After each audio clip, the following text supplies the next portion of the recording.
할렐루야, 감사합니다. 목요 성경 공부 지난주에 이어서 오늘은 요한복음 2장을 공부를 하겠습니다. 요한복음 2장에 여러분 보시면은 요한이 좀 이렇게 다른 공간복음과 달리 좀 대표적으로 쓰는 단어들이 있습니다. 요한이 좀 특이하게. 그것은 뭔가 하면 요한이 그 속에서 증거를 하고 싶은 거예요. 여러분들, 특히 우리가 이제 다른 복음서에서 보면은 예수님께서 행하신 그 일들을 설명할 때 기적이라는 단어를 많이 쓰잖아요. 그죠? 기적이라는 단어를 씁니다. 이것은 그 행위를 강조하고 있죠. 그런가 하면은, 요한은 표적이라는 단어를 씁니다. 여기서 표적도 분명히 그 행위를 강조하고 있습니다. 그런데 이 행위를 강조한 속에서 그가 표적이라는 것을 보면은 의도적으로 씁니다. 표적이라는 것을 의도적으로 쓰는 것은 첫 번째, 믿는 자들에게 예수님의 영광을 드러냄이에요. 부분에서는 표적이라는 단어를 쓰고 있는 속에서는 먼저 대상자들에게는, 상대에게는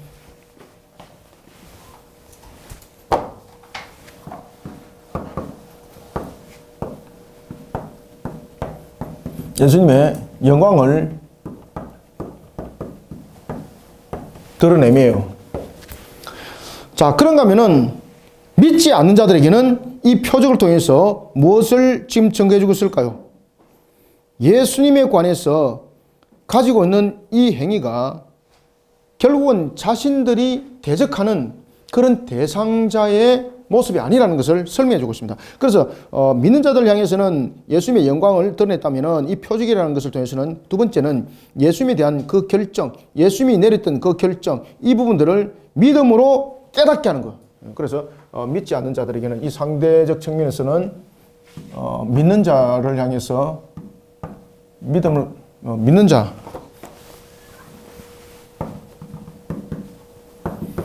여기서는 이와 같이 예수님의 영광을 드러내리라고 말한다면은 또한 두 번째는 상대적 측면에서 예수님의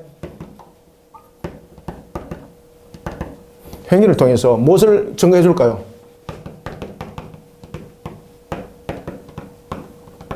그래서 믿으라 이 말입니다. 믿으라. 믿지 못하는 자 되지 말고 어떻게 되라는 겁니까? 그렇죠. 중요합니다. 믿는 자가 믿지 못하는 자가 되지 말고 믿는 자가 되어라 이 말입니다. 신성을 강조를 하면서. 이해되셨죠? 그죠? 믿는 자를 향해서는 예수님의 영광을 드러냄이에요. 그래서 이 지금 특히 요한복음에서 이 표적이 강조되고 있는 것, 요한복음의 강조입니다. 요한복음에서 표적을 강조하는 이유, 특히 이제 이 표적이라는 단어를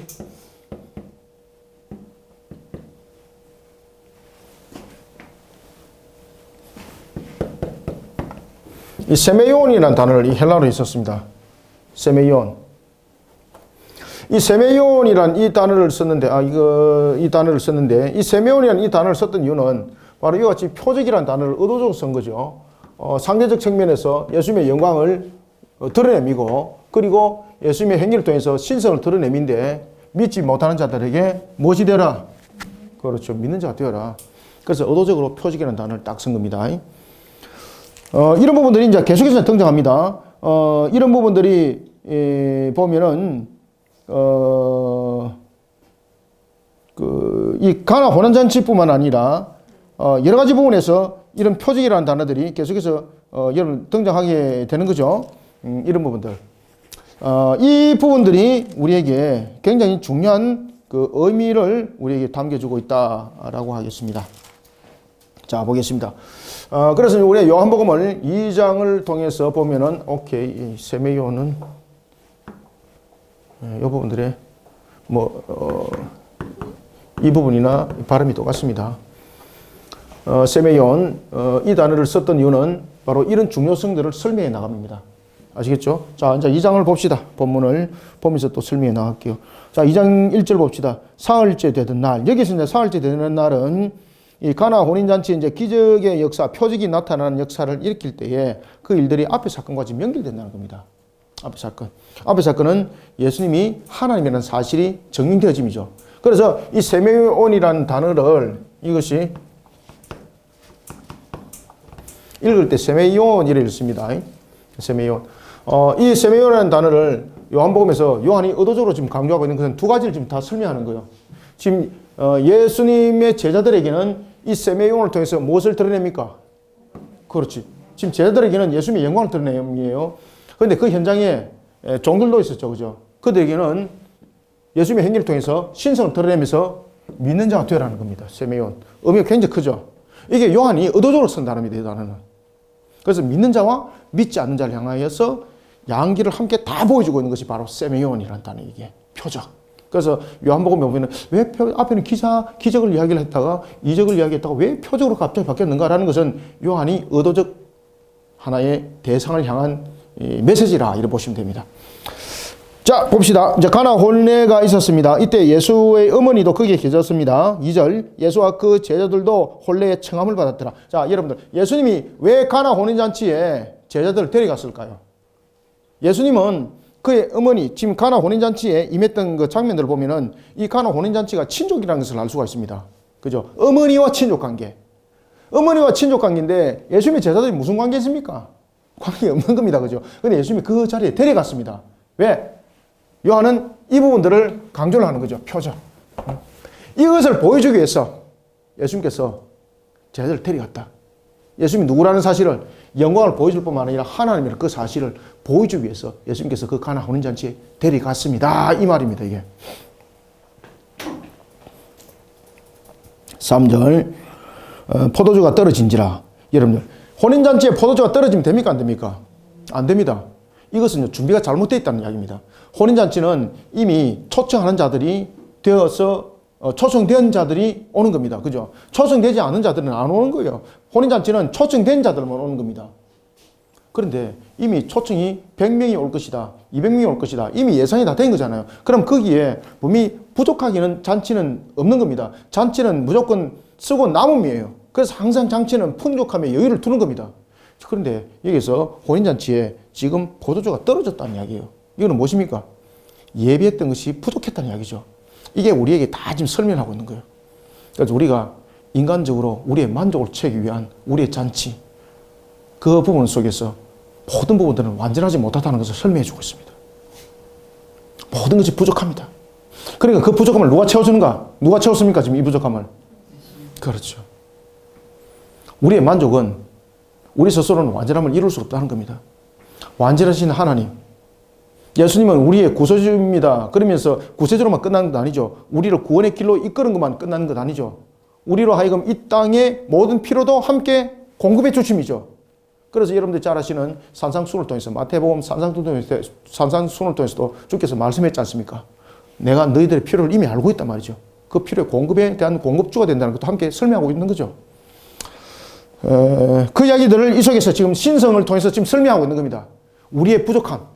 우리는 늘 완벽하게 만든다고 하지만은 완전하게 할 수 없다는 것. 그 모든 부분들을 완전하게 결국은 채워주고 만들어주신 분이 누군가? 세미오라는 단어를 통해서 이제 이것을 이야기를 하는 거예요. 그러니까 이 부분들이 굉장히 깊은 의미를 지금 갖고 있는 거죠. 그죠? 그리고 또한 주목해야 될 것은 여러분, 돌 항아리가 몇 개입니까? 네? 돌 항아리가, 그렇지, 6개입니다. 여러분, 유대적 관점에서 6이 그들에게 맞나요? 7이 맞나요? 자, 거기서 또 설명하는 거예요.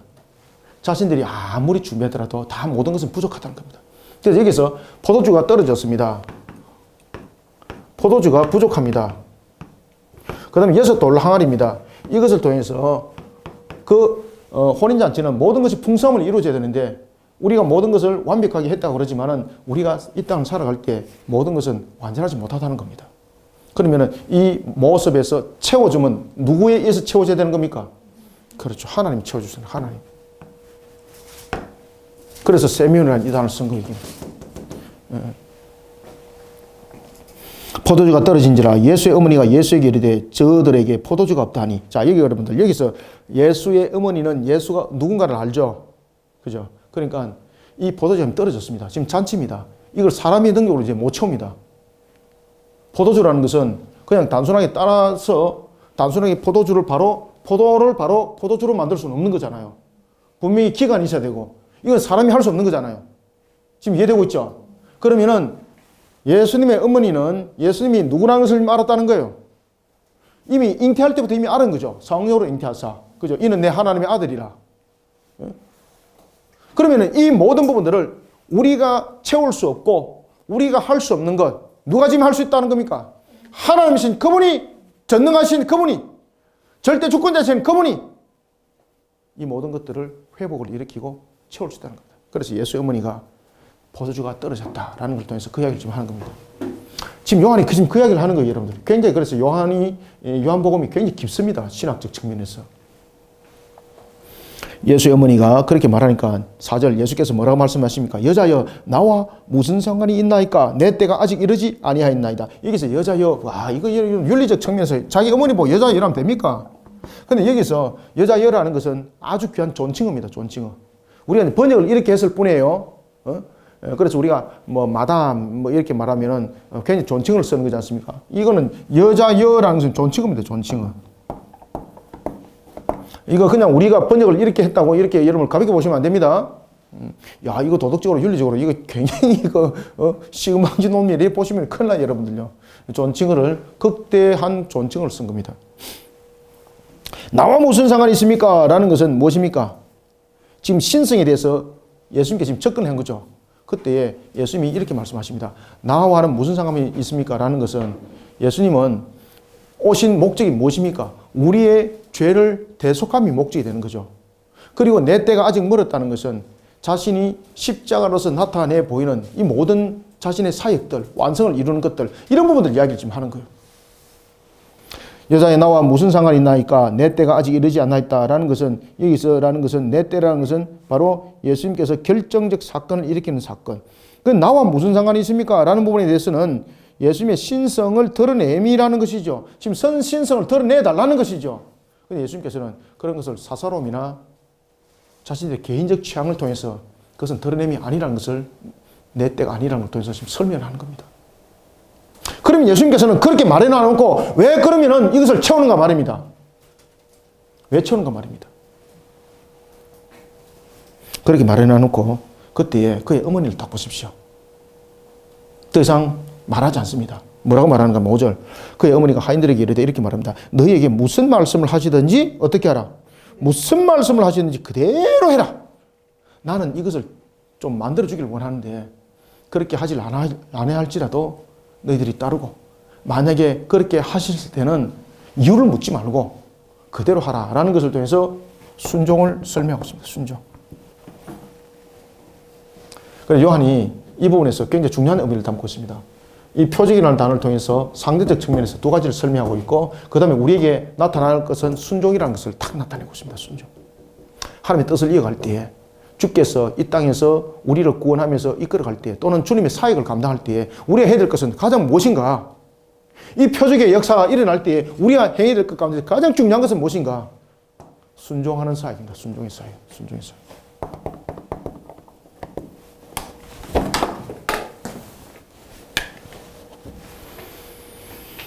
그대로 하라. 그죠? 그대로 하라. 순종의 사역. 그때에 유대인들의 정결 예식을 따라서 두세 통 드는 돌 항아리 6개가 놓여져 있었습니다. 자, 여러분들, 유대인들은 정결 예식에 돌 항아리에 물을 담겨 놓고 있었습니다. 그것은 뭔가 하면은 정결 예식에 밖에 장에 갔다, 시장에 갔다가 온다든지 이러면은 부정한 것이 그들에게 무덤이잖아요. 그러면은 부정한 것을 씻어내고 안에 들어가는 그런 정결 예식이 있었습니다. 이런 정결 예식을 가지고 바리새인들이 예수님을 공격했잖아요. 왜? 이런 정결 예식을 취하지 않고 음식을 먹으면은 부정한 것이 묻어온 상태에서 부정한 자가 되는 거예요. 그러면 그 전체가 부정함이 되는 거지 않습니까? 그래서 바리새인들이 예수님을 공격한 거예요. 왜 정결 예식법 안 지키느냐? 그들이 만들었던 이 장로 유전이거든, 이게. 예수님께서 보시는 거예요. 보니까 돌 하나에 몇 개가 있습니까? 6개가 있는 거예요. 여러분, 6개라는 것은 불완전한 숫자죠. 7이 완전한 수죠. 자, 여기서 이제 설명하고 있습니다. 포도주가 떨어졌습니다. 부족했습니다. 돌 하나에 6개입니다. 이 모든 것은 부족함이에요. 그런데 이 모든 것을 인간이 행한 측면에서 정결 예식도 치렀고 잔치도 준비했습니다만 모든 것은 불완전함이죠.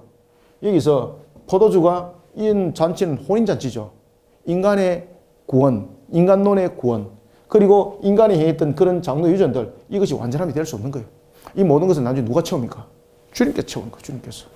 그죠? 포도주에 부족한 것도 주님께서 채우고, 이 6개 돌 항아리에 정결 예식을 치르는 그곳에 물을 갖다 부으라는 거예요. 물을 갖다 부으라.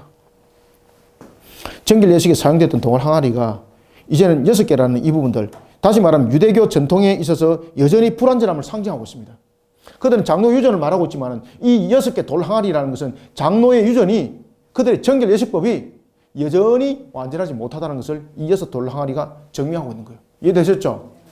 자, 그런가 하면 그럼에도 불구하고 그 돌 항아리에 물을 붓도록 합니다. 물을 부어서 포도주를 만듭니다. 다른 곳에 부을 수도 있는 거잖아요. 왜 하필이면 예수님께서 그곳에 부으라 그랬을까요? 여러분? 의미 잘 찾으셔야 됩니다. 이것은 뭔가 하면 이 당시에 돌 항아리는 유대교의 장로 유전입니다. 그 장로의 불완전함, 그 불완전함 속에서 이것을 회복시키는 것이 누군가? 바로 하나님이란 거예요.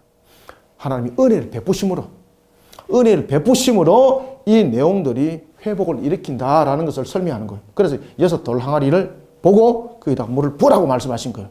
이제 의도성을 아시겠죠? 이걸 요한이 지금 강조를 하는 거예요, 요한이. 그리고 세 번째는 포도주의 풍성한 공급은 하나님의 임재한 가운데 임하는 은혜입니다. 그리고 그 백성에게 차고 흘러 넘치게 하는 것은 누굽니까? 그렇죠. 하나님이란 거예요. 하나님. 그래서 믿는 자가 되어라. 너희들이 율법 가지고 너희들 권위란 말하지 마라. 믿는 자가 되어라. 믿는 자가. 우리의 구세주라는 것을 믿는 자가 되어라. 아시겠죠? 그래서 이것이 율법적 사고 속에 가되어 있는 유대리즘을 향한 지금 완전히 공격적 내용이기도 합니다. 이게. 유대리즘 속에서 우리가 율법적 구원론을 이야기를 하고 있는데 율법적 구원론 속에서 그것이 완전함이 있는가? 지금 이해되고 있죠?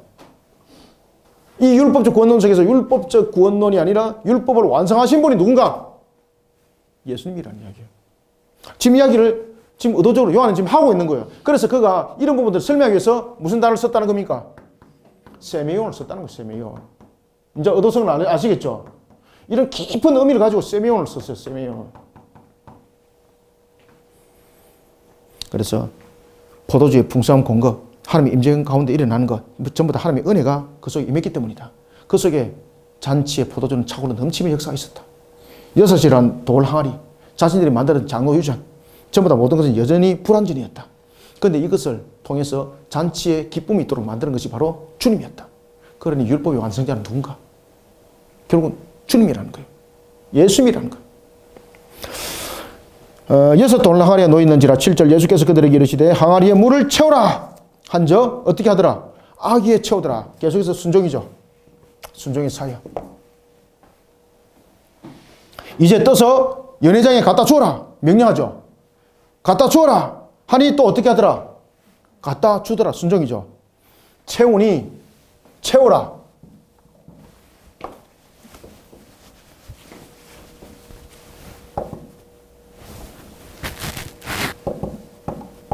채우라. 그러니 어떻게 했습니까?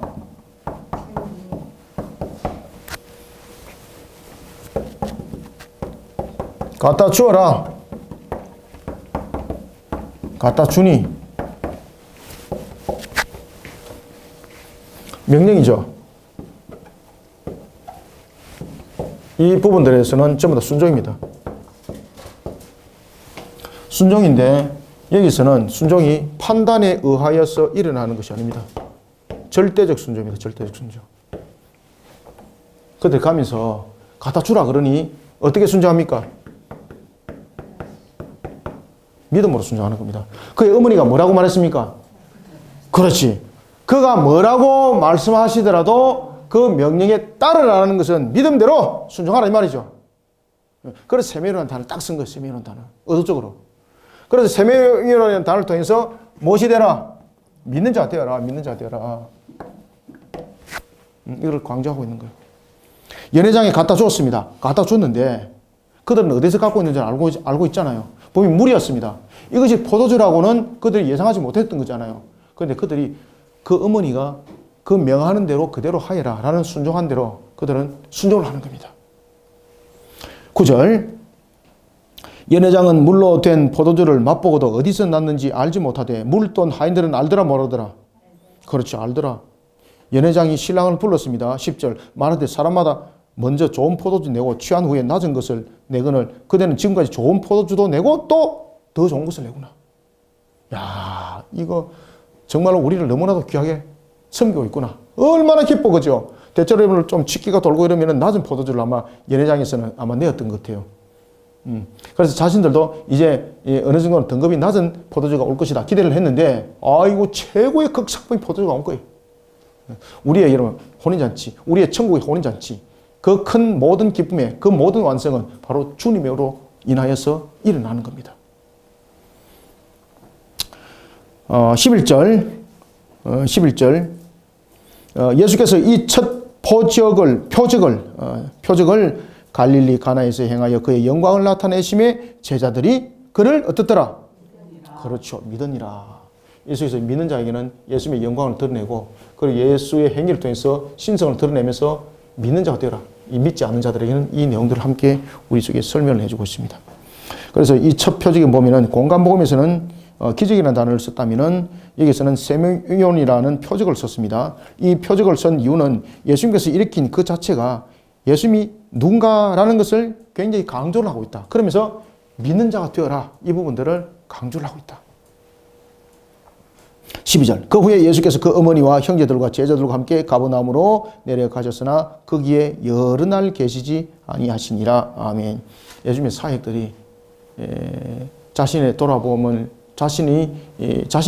것이 아니라 늘 영혼들을 돌아보는 사역이 되었기 때문에 그곳에 그냥 휴식을 잘 수도 있었지만은 그렇게 하지를 않았다는 겁니다. 자, 13절. 이제 유대는 6월절이 가까웠습니다. 6월절이 가까운지라 예수께서 어디로 올라갑니까? 예루살렘으로 올라갔더라. 자, 여러분들, 예수님께서 공생의 사역을 얼마 정도 했을까요? 이게 예수님께서 올라갔던 장면들을 보면 예수님께서 공생의 사역이 3년 6개월이라는 것을 알 수가 있습니다. 그것은 뭔가 하면은 예수님께서 올라갔던 절기를 보시면은요, 예수님께서는 6월절을 3번 올라가셨거든요. 3번 올라가실 뿐만 아니라 또한 예수님께서 올라갔던 것이 초막절이 있고 또한 수전절이 각각 한 번씩 있습니다. 10장 22절 한번 보세요. 10장 22절에 보면은, 자, 10장 22절 한번 보십시오. 예루살렘의 수전절이 이르느니라 라고 나와 있죠. 그죠? 이런 부분들을 우리가 가밀했을 때 수전절은 11월 달 내지는 12월 달에 수전절이 진행이 되거든요. 이 부분들을 비춰봤을 때 예수님의 공생애가 대략 3년 반이라는 계산이 나옵니다. 절기를 통해서 계산해 보면. 아시겠죠? 그죠? 그래서 예수님의 공생애는 약 한 3년 반이라는 부분들을 그냥 우리가 대략침자로 두드려 맞추는 것도 아닙니다. 예수님께서 그분께서 임했던 그런 절기를 보면은 3년 반이라는 것을 알 수가 있습니다. 특히 6월절은 예수님께서 3번 이런 절기에 맞춰서 올라가는데 13절에 등장하는 것은 첫 번째 이런 6월절입니다. 예수님께서 성전 정화 사건을 2번 일으키죠. 첫 번째 6월절과 그 다음에 마지막 공생애를 일으킬 때 성전 정화 사건, 2번의 성전 정화 사건을 일으킵니다. 오늘 본문은 첫 번째 성전 정화 사건이죠. 유대인의 6월절이 가까운지라 예수께서 예루살렘으로 올라가셨더니 어떤 일이 벌어졌습니까? 14절 성전 안에서 소와 양과 비둘기 파는 사람들과 돈을 바꾸는 사람들이 앉아 있는 것을 보시고, 자, 여러분 여기서 돈 바꾸는 것은 누굽니까? 돈 바꾸는 자들은 환전상이죠. 환전상. 왜 여러분 이 환전상이 이 절기에 성전에 있었을까요? 그들은 1년에 한 번씩 내는 무엇이 있었습니까?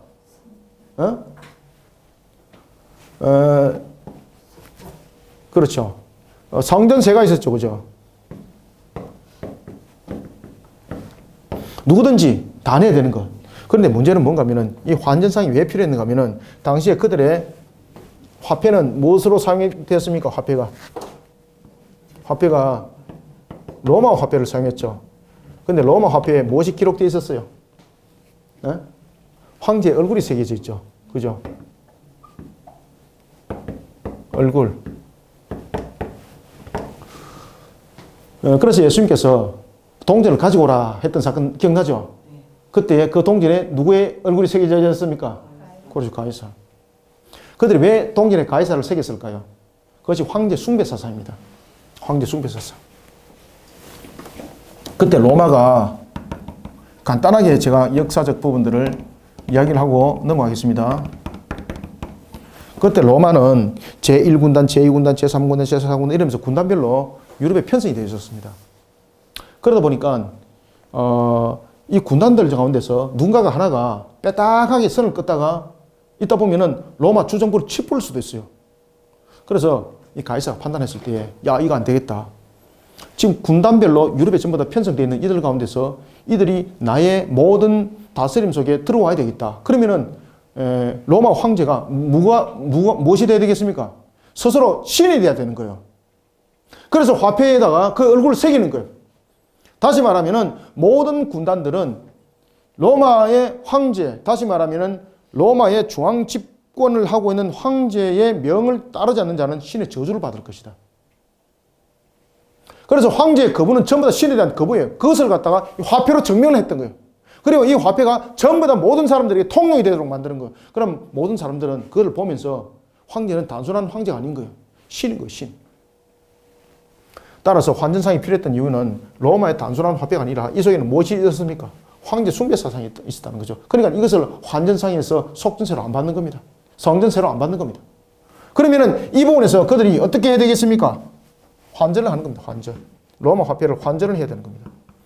이때 환전할 때에 어떻게 환전하는가 하면은 유대 화폐로 환전합니다. 그 당시에 이 유대 화폐는 통용된 화폐가 아니라 이 유대 화폐는 성전에서만 사용합니다. 성전에서만 사용하는 화폐를 바꾸려다 보니까 자신들이 마음대로 그냥 배후를 적정할 수 있는 거잖아요. 1대1로 할 수도 있는 것도 되는데 로마 화폐 5개 가지고 와야지 성전 화폐 하나로 바꿔주고 막 이런 식으로 하는 거예요. 그럼 여러분 이게 얼마나 많이 남습니까? 유대인 화폐라는 것은 그냥 성전에서만 쓰는 겁니다. 밖에 나가서는 껌 하나도 못 사 먹어요. 떡 하나도 못 사 먹어요. 죄송합니다만 그 당시에 껌 안 팔았습니다. 그죠?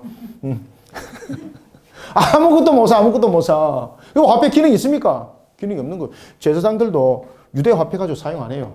그들도 로마 화폐를 가지고 전부 다 사용을 다 해요. 그러면서 이 속에서 이들이 폭리를 누리는 거예요. 영업하는 거죠. 영업하는 거예요. 왜? 주님의 이름으로서 그들이 장사해 먹는, 그 예수님께서 그걸 다 엎어버린 거예요. 이해되셨죠? 14절 성전 안에서 소와 양과 비둘기 파는 사람들과, 그리고 이제 소와 양과 비둘기는 왜 팔았겠습니까? 흠 없는 것이 예물이 되어야 되는데 멀리서 오다 보니까 그렇죠. 멀리서 오다 보니까 예물이 흠이 없을 수가 없는 거예요. 가다가 끓기고 그런 일들이 일어난 거. 그러다 보니까 이것은 사실은 잠정적으로 허용한 것이에요. 그 당시에 잠정적으로 허용했는데 이 잠정적 허용이 나중에 어떻게 되는 겁니까? 자신들의 상업이 되는 겁니다. 상업.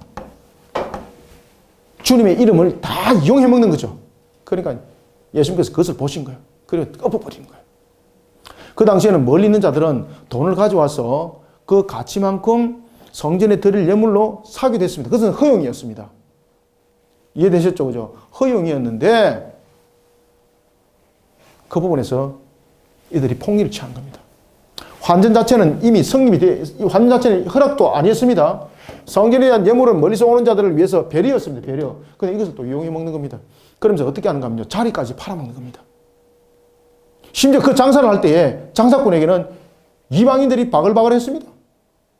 그러니까 제사장들이, 레위인들이 이방인들과 부정한 자들과 결탁해가지고 자신들의 유익함을 누리는 그런 것이 성전이 되어버렸습니다. 기능이 완전히 다 무너진 거죠. 예수님께서 그것을 본 겁니다. 14절 성전 안에서 네, 빨리 하겠습니다. 성전 안에서 소와 양과 비둘기 파는 사람들과 이제 이해됐죠? 당시에 성전세는 얼마였죠? 예수님께서도 보면은 물고기 입에서 반세겔 했죠. 반세겔. 그죠? 반세겔. 당시 이제 성전세가 당시에 반세겔이었습니다.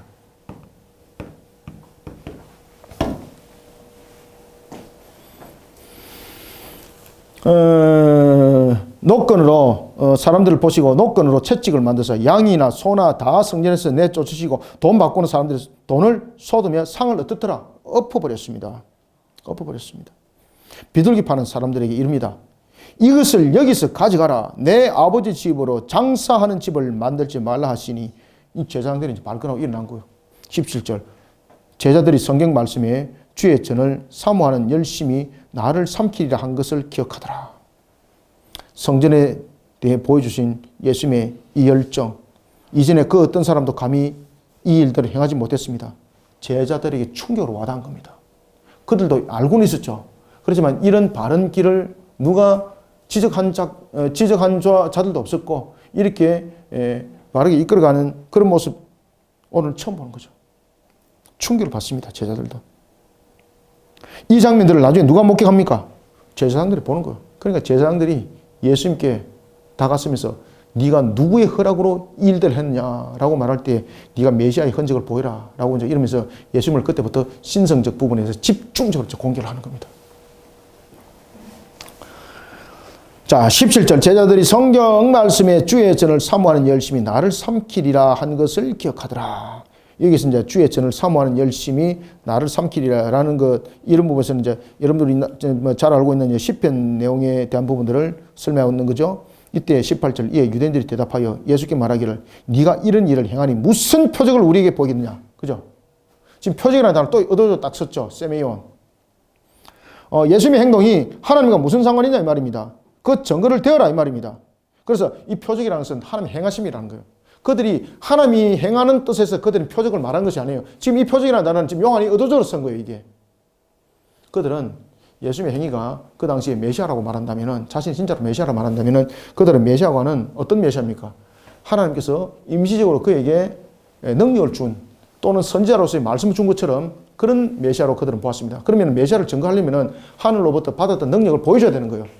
그래서 이 보여주는 것이 하나의 이적이었고, 하나의 그 부분들이 이 단어 속에서 표적으로 지금 정리를 하는 거예요. 그래서 이 요한은 이런 표적이라는 단어를 써서 예수님의 그 부분들은 자신들이 알고 있는 그런 단순한 하나의 메시아적 부분에서 모습이 아니라 그분은 참 하나님이다 라는 부분들을 강조하기 위해서 지금 표적이라는 단어를 딱 쓴 거예요. 지금 의도적으로.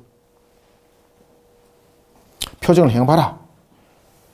그러니까 예수님께서 뭐라고 말합니까? 내가 너희들에게 보여줄 표적이 없다는 거죠. 그때 예수님께서 말씀하십니다. 내가 이 성전을 헐리라. 이제 충격적인 이야기를 하죠, 이제. 여러분들, 여기서 여러분들이 주시하셔야 됩니다. 여러분들, 성전을 헐었습니다. 그러면은, 다음에 성전을 짓게 되면은, 일으키는 겁니까? 성전을 세우는 겁니까? 일으키는 것이 아니죠. 자, 성전을 헐었습니다.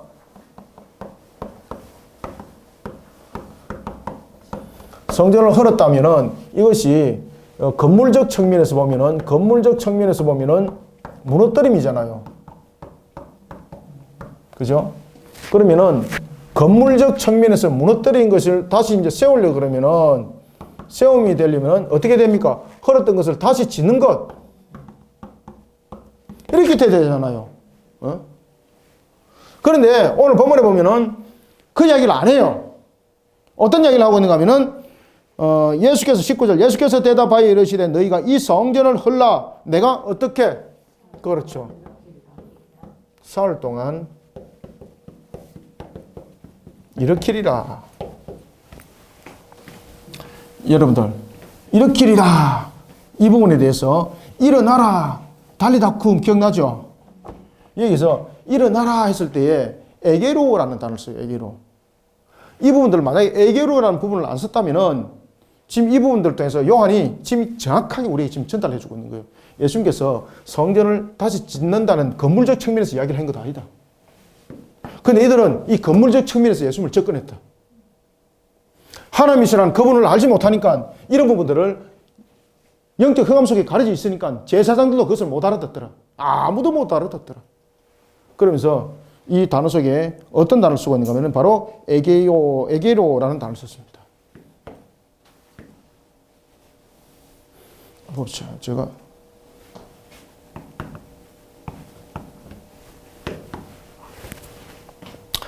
에게로라는 일으킴은 뭔가 하면은 그 몸을 일으키는 것. 이건 건물은 아닙니다. 이는 건물이 아니라 어떤 몸을 일으키는 것. 이런 부분들이지 이것은 건물을 세우는 측면에서의 단어가 아닙니다. 이 에게로는. 좀 더 정확하게 쓰면은 뭐 똑같네. 뭐 그냥 이렇습니다. 일으키라라는 부분에서 이 부분들은 서면서 또한 요한이 어떤 단어를 씁니까? 세메이오라는 표적이라는 단어를 써요. 세메이오라는.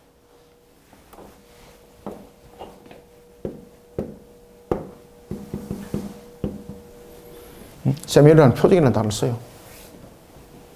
그것은 바로 예수님 자신을 가리키는 거예요. 예수님 자신을. 3일 동안에. 라는 것은 예수님의 몸의 부활을 말하고 있고, 여기서 헐다라는 것은 예수님의 죽음을 말하고 있는데, 이 죽음은 결국은 율법의 완성을 이루기 위한 죽음이었죠. 이 율법의 완성은 어떻게 이루어집니까? 죄의 완전한 대속. 죄의 완전한 대속을 통해서 이루어지는 겁니다. 헐어버린다는 것은 죽음을 말하고 있습니다. 이 죽음은 율법의 완성입니다. 그것은 바로 죄의 완전한 대속을 이루기 위해서 죽음이에요. 그러면 죽음으로 끝나면 안 되잖아요. 죽음이라는 것은, 죽음의 상태는 계속해서 어떤 상태로 놓여져 있는 겁니까? 저주의 상태에 놓여져 있는 겁니다. 그러면 반드시 무엇이 성립이 되어야 될까요? 부활이라는 것이 일어나야 되는 거예요. 부활이라는 것이 일어나야만이 우리에게 무엇이 이루어집니까? 구원의 완성이 성립되는 겁니다. 그래서 헐으리라, 내가 어떻게 하리라? 그렇죠. 헐으리라, 일으키리라. 이 속에서 에게이로라는 단어를 쓴 거예요. 에게이로. 건물이 아니라 몸이라는 거예요. 몸. 그래서 여기서 에게이로 일으킨다는 것은 무엇을 말합니까? 부활을 말하는 거예요. 부활을. 이런 표적을 일으킬 것이다. 그래서 이 표적이라는 부분들을 앞에 제가 강조했다고 그랬죠? 믿는 자가 되라. 믿는 자가 되라. 믿는 자가 되라. 예수께서 대답하여 이르시되 너희가 이 성전을 헐라 내가 사흘 동안에 일으키리라. 유대인들이 이르되 이 성전은 그렇죠. 46년 동안. 자, 여러분들 여기서 이제 46년 이 성전은 말 그대로 이 헤롯의 성전이거든요. 헤롯이 성전을 재건을 합니다. 왜 그런가 하면은 그가 유대 사회 속에서 혈통적 측면에서 유대인이 아니잖아요. 예, 이방인의 혈통이지 않습니까? 그러니까 그가 이 유대 사회를 다스리는 왕으로서의 그가 유대 사회로부터 그 마음을 얻기 위해서는 제일 중요한 것이 성전이었어요. 그래서 성전을 매우 화려하게 짓습니다. 솔로몬 성전 저리 가랍니다. 아주 거대하게 짓습니다. 그 거대하게 지은 성전이 바로 언제 동안입니까? 지금 계속해서 지금 성전을 짓고 있는 겁니다. 46년 동안 지었건을 이라는 것은 지금 이 성전이 처음 시작됐던 것이 언제가 보면 BC 19년에 그 헤롯에서 시작되는 겁니다. BC 19년에. 여기서 몇 년입니까? 지금 46년. 46년. 46년이라는 것은 46년에서 19년 이래 빼면은 거의 지금 예수님의 그 당시에 지금까지 진행되어지고 있는 내용이었습니다. 거기서 끝나지 않습니다. 이 성전이 계속해서 연장되어집니다. 완성이 없었습니다. 그러면서 화려한 부분들이 계속해서 지어가다가 나중에는 디도에서 완전히 다 끝장나버리죠. AD 70년에. 46년 동안 지었건을 네가 3일 동안에 어떻게 일으키겠냐라는 것이죠. 그러니까 여기서 에게이로라는 부분들이 몸이 말하고 있고 부활을 말하고 있고 헐어버린다는 것은 죽음을 말하고 있고 율법의 완성, 우리의 죄를 대속함이라는 것을 모르고 있다는 것이죠. 그래서 예수님께서는 이 부분들을 하나의 예수님의 신성성을 드러내면서 우리의 죄를 대속함으로 이 땅에 오신 분이고 그런 부분들을 우리가 믿는 자가 되어라라는 것을 또한 세메요온이라는 단어를 통해서 요한은 계속해서 이야기를 하고 있었다는 것이죠.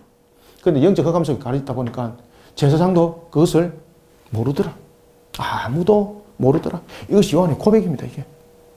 그래서 여러분, 요한 복음서가 굉장히 깊습니다. 그죠? 굉장히 깊은 내용을 이야기를 하고 있어요, 이게. 단순하게 보시면 안 됩니다. 자, 20절. 유대인들이 이르되 이 성전은, 여기서 유대인들은 제사장을 비롯한 모든 이들의 그 태도들을 말하고 있습니다. 여기서 사실은 가장 민감하게 적용했던 사람이 제사장들이죠. 제사장들이 있는데 문제는 제사장들만의 문제가 아니었다는 겁니다. 유대인들이 이르되 이 성전은 46년 동안에 지었건을 네가 3일 동안에 일으키겠느냐 하더라. 그러나 예수는 성전된 자기 몸을 가리켜 말씀하십니다. 자, 여기서 예수님이 자기 성전된 자기 몸을 가리켰다는 요한, 이 내용이 엄청나게 중요한 겁니다. 그래서 제가 이 이야기를 한 겁니다. 예수님께서 이 땅에 오신 것은 예수님의 죽으심은 무엇입니까? 율법의 완성이라는 거예요. 율법의 완성. 헐어버린다는 것은 율법의 완성. 그 율법의 완성은 곧 무엇입니까? 죄의 완전한 대속. 이것을 자기 성전된 자기 육체를 가지고 설명하는 거예요. 요 내용 그대로 적어 놓으세요. 그 밑에. 굉장히 중요한 겁니다. 자, 그 다음에 이제 부활에 대해서 또 요한이 이야기를 합니다. 만약에 죽은 상태로 끝나다 보면은 여전히 저주 상태에 있습니다. 그런데 예수님께서는 죽으시고 일어나리라 라는 부분들, 이게 굉장히 중요한 것이다 말이에요. 에게로라는 걸 통해서 부활을 설명했고, 이 부활을 통해서 우리에게 구원의 완성을 설명했다. 이거. 구원의 완성을 설명했다. 21절. 그러나 성전된 자기 몸을 가리켜 말씀하신 것이라. 22절. 죽은 자 가운데서 살아나신 후에야 제자들이 이 말씀하신 것을 기억하고 성경과 예수께서 하신 말씀을 어떻더라? 가르쳐 믿었더라. 참 요한이 지금 고백하는 거죠. 크게 고백하는 거죠. 그러면서 6월절에 23절 봅시다. 6월절에 예수께서 예루살렘에 계시니 많은 사람이 그의 행하시는 무엇을 보고, 그렇죠, 또 세미온이라는 단어를 쓰죠. 그죠? 지금 굉장히 의도성이 있죠. 그죠? 세미온이라는 단어를 의도적으로 쓰죠. 표적을 보고 그의 이름을 믿었으나, 아니다는 거죠. 믿었으나 예수님께서 예루살렘에 오신 그 목적은 바로 이와 같이 선교적 목적을 동반하고 있었습니다. 그저 단순하게 어떤 행동을 취하는 것이 아니라 자신의 행동을 통해서 무엇을 보이는 겁니까? 믿는 자가 되도록 했던 겁니다. 그 행동을 통해서. 그래서 표적이라는 단어를 요한이 지금 쓰는 겁니다. 의도적으로. 표적을 보고 그의 이름을 믿었으나 24절. 예수는 그의 몸을 그들에게 의탁하지 아니하셨으니 이는 친히 모든 사람을 아심이요. 여기서 예수님의 모습을 우리가 봅시다. 예수님의 그 놀란 표적을 일으켰을 때에 그들은 하나같이 예수님 앞에 모였죠. 그러면서 그들이 예수님을 따를 때 어떻게 따랐습니까? 자신들이 육신의 왕이 되기를, 실질적인 믿음을 가지고 메시아라는, 우리의 구세주라는 그런 믿음을 가지기보다는 오히려 그 표적을 보면서 왕으로 섬기려고 하는 그런 하나의 육체적 군사 또는 정책 해방자로서의 메시아를 그들은 봤던 거죠. 오병의 기적 속에서도 그 사건이 그대로 나타나지 않습니까? 그때 예수님께서는 오병의 기적을 통해서 그 기적을 일으키면서 속히 제자들로 하여금 그 자리를 떠나게 하시고 예수님은 그 자리를 떠나버리죠. 왜? 그들이 무엇을 행하길 원했습니까? 예수님이 자신들의 왕이 되기를 원했던 거예요. 그의 행하시는 표적을 보고 그 이름을 믿었으나 24절. 예수는 그의 몸을 그들에게 의탁하지 않았다. 아시겠죠? 의탁하지 아니하셨으니 이는 친히 모든 사람을 아시며, 그러니까 그들의 의도가 무엇인지를 알았기 때문에 그들과 함께 하지 않았다는 겁니다. 예수님께서는 육신의 왕으로서 이 땅에 오신 분이 아닙니다. 우리의 죄를 구속하고 우리의 대속을 이루기 위해서 이 땅에 오신 왕이신 하나님이시죠. 그러면서 왕과 선지자와 제사장의 직분을 통해서 첫 번째 아담의 그 대속을 완성하기 위해서 이 땅에 오신 그리스도였던 것이죠. 그 사역을 하기 위해서 오신 분입니다. 25절. 또 사람에 대하여 누구의 증언도 받으실 필요가 없었으니 이는 그가 친히, 그렇죠, 사람의 속에 있는 것을 아셨습니다. 자, 여기서 이제 요한이 예수님의 신성에 관해서 이야기할 때에 전지성을 강조를 하죠. 그의 속에 있는 것, 모든 것을 이미 다 알고 계셨다. 그의 속에 있는 모든 것을 다 알고 있었기 때문에 오병이어 기적이 있을 때에 예수님을 붙들려고 했던 그들 행위 속에 함께하지 않았다. 그 표적을 일으켰을 때 믿는 자가 되어라. 육신적 왕을 요구하는 것이 아니라 우리를 죄로부터 구원하기 위해서 오신 분이라는 것을 믿는 자가 되어라. 그러면서 세미요라는 단어를 통해서 지금 요한은 의도적으로 계속 강조를 하고 있는 거예요. 그때 자기도 사실은 이 상태가 아니었다는 것이죠. 그 신앙의 고백이 바로 오늘 본문의 2장에서 등장을 하는 것입니다. 자, 이런 속에 이제 요한복음에서 나타나는 예수님의 이제 그 세미요라는 단어를 통해서 구별해내는 것을 우리가 이제 보면은 이런 사건들이 많습니다. 특히 오늘 이제 가나 혼인잔치에 대한 포도주 사건, 그리고 이제 뒤에 이제 볼 내용입니다. 다음 시간에 제가 말씀드릴게요. 왕이 신하 아들을 고친 사건, 그 다음에 제가 방금 말씀드렸던 오병이어 기적의 사건 뿐만 아니라 태어나면서도 아예 태어날 때부터 눈먼 맹인으로 태어났던 사건, 그 다음에 우리가 잘 알고 있는 죽은 나사로를 살렸던 사건, 뭐 이런 부분들이 전부 다 세미요이라는 단어 속에서 전부 다 적용이 되는 겁니다. 그것은 바로 뭔가 하면은 예수님이 어떤 분인가 믿지 못하는 자 되지 말고 믿는 자가 되라. 이건 도마에게도 하신 말씀이죠. 그죠? 이런 말씀이 요한에게 참으로 많이 남았던 것입니다. 자, 오늘은 여기까지 하고요. 이제 다음 주에는 우리가 요한복음 3장을 우리가 공부하도록 하겠습니다. 여기까지 여러분들 수고하셨습니다. 기도하고 마치겠습니다. 살아계신 하나님 아버지, 주께서 우리에게 오늘도 은혜를 베풀어 주시니 감사합니다. 주는 그리스도요 살아계신 하나님의 아들임을 믿습니다. 우리가 믿음 신앙 고백 속에 세워지기까지 어찌 우리의 의지와 우리의 행위가 그 결정을 이룰 수 있겠습니까? 하나님께서 전지하시고 전능하신 하나님이 절대 주권을 가지고 계시는 하나님께서 우리를 선택하심이었고 그 속에 우리에게 은혜를 베푸심에 우리에게 믿음이 더해졌고 우리에게 또한 고백의 신앙이 있었던 것을 고백합니다.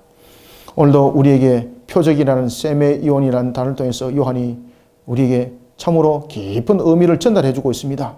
우리 믿음 신앙이 더욱더 깊어지고 오직 주를 향한 믿음 속에 세상을 향해서 우리가 또한 증거해낼 때도 우리가 세상 사람들에게 어떤 상황적 측면을 설명하여서 우리가 그들을 인도하는 것이 아니라 주 예수 그리스도를 믿으라 그러면 너와 내 집이 구원을 받으리라. 오직 주를 향한 그 말씀을 통해서 하나님의 역사를 일으키는 그런 구원의 반열 속에 우리 사역들이 이루어지게 하여 주옵소서. 오늘도 우리의 사역 속에 모든 것이 하나님의 영광이 되기를 원하며 모든 것이 주님의 뜻을 이어가는 일에 우리는 절대적 순종의 자리에 오직 서는 순종한 종이 되기를 소망하며 예수님 이름으로 기도드립나이다. 아멘.